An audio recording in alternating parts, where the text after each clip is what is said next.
মার্কিন president Donald Trump নির্দেশিত অবরোধ তুলে নিয়ে যুক্তরাষ্ট্রকে পুনরায় আলোচনার টেবিলে ফেরার জন্য চাপ দিচ্ছে সৌদি আরব। আরব কর্মকর্তাদের মতে হরমুজ প্রণালী বন্ধ করে দেয়ার এই মার্কিন পদক্ষেপ ইরানকে আরও ক্ষুব্ধ করে তুলতে পারে, যার ফলে অন্যান্য গুরুত্বপূর্ণ নৌপথগুলোতেও বিশৃঙ্খলা তৈরির আশঙ্কা রয়েছে। মার্কিন সংবাদ মাধ্যম ওয়াল স্ট্রিট জার্নালের খবরে বলা হয়েছে, ইরানের পঙ্গু হয়ে যাওয়া অর্থনীতির উপর চাপ বাড়াতেই মূলত এই অবরোধ। তবে সৌদি কর্মকর্তারা হুঁশিয়ারি দিয়ে বলেছেন, এর জবাবে ইরান কৌশলগতভাবে অত্যন্ত গুরুত্বপূর্ণ বাব এল মান্দেব প্রণালী বন্ধ করে দিতে পারে। লোহিত সাগরের এই প্রবেশ পথটি বর্তমানে সৌদি আরবের তেল রপ্তানির অবশিষ্ট ভরসা। যুদ্ধের শুরুতে হরমুজ প্রণালীতে হামলা চালিয়ে ইরান এই পথটি বন্ধ করে দেয়, যার ফলে বিশ্ববাজারে দৈনিক প্রায় 1,30 লাখ ব্যারেল তেল রপ্তানি আটকে গেছে এবং তেলের দাম ব্যারেল প্রতি $100 উপরে উঠে গেছে। এই পথটি পুনরায় উন্মুক্ত করার যে মার্কিন প্রচেষ্টা, সৌদি আরবের বর্তমান অবস্থান মূলত তার সীমাবদ্ধতা ও ঝুঁকিরই বহিঃপ্রকাশ। গত সপ্তাহান্তে ট্রাম্পের বোমাবর্ষণ আর আলোচনার হুমকির যখন ইরানকে দমাতে ব্যর্থ হলো, তখন সোমবার থেকে ইরানি বন্দরগুলোর উপর অবরোধ কার্যকর হয়। হোয়াইট হাউসের মুখপাত্র আনা কেলি বলেন, প্রেসিডেন্ট ট্রাম্প স্পষ্টভাবে চেয়েছেন জ্বালানির অবাধ প্রবাহ নিশ্চিত করতে হরমুজ প্রণালী যেন সম্পূর্ণ উন্মুক্ত থাকে। প্রশাসন নিয়মিতভাবে উপসাগরীয় মিত্রদের সঙ্গে যোগাযোগ রাখছে, যাতে ইরান যুক্তরাষ্ট্র বা অন্য কোনো দেশকে জিম্মি করতে না পারে। সৌদি আরব সম্প্রতি মরুভূমির বুক চিরে পাইপলাইনের মাধ্যমে লোহিত সাগর দিয়ে দৈনিক প্রায় 70 লাখ ব্যারেল তেল রপ্তানি করতে সক্ষম হয়েছে, যা যুদ্ধের আগের পর্যায়ের সমান।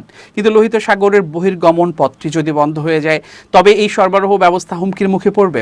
ইরানে হামলা চালাতে ট্রাম্পকে একাধিকবার ফোন করেছেন সৌদি যুবরাজ। ইয়েমেনের একটি বড় উপকূলীয় এলাকা ইরানের মিত্র হুথি বিদ্রোহীদের নিয়ন্ত্রণে। তারা গাজা যুদ্ধের সময় এই নৌপথে ব্যাপক বিঘ্ন ঘটিয়েছিল। আরব কর্মকর্তাদের ভাষ্যমতে ইরান এখন হুতিদের ওপর চাপ দিচ্ছে যেন তারা আবারও এই চেকপয়েন্টটি বন্ধ করে দেয়। নিউ আমেরিকা পলিসি ইনস্টিটিউটের ইয়েমেন বিশেষজ্ঞ অ্যাডাম ব্যারন মনে করেন, ইরান যদি বাব এল মান্দেব বন্ধ করতে চায়, তবে হুথিরাই তাদের জন্য উপযুক্ত অংশীদার, কারণ গাজা সংকটের সময় তারা তাদের সক্ষমতা প্রমাণ করেছে।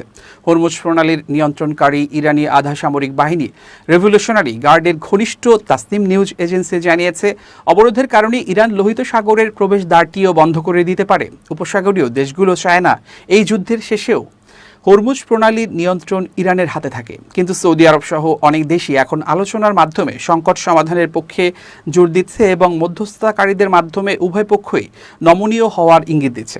বাব এল মান্দেব হচ্ছে ইয়েমেন ও হর্ন অব আফ্রিকার মাঝখানের একটি সরু পথ, যা লোহিত সাগরকে ভারত মহাসাগরের সঙ্গে যুক্ত করেছে।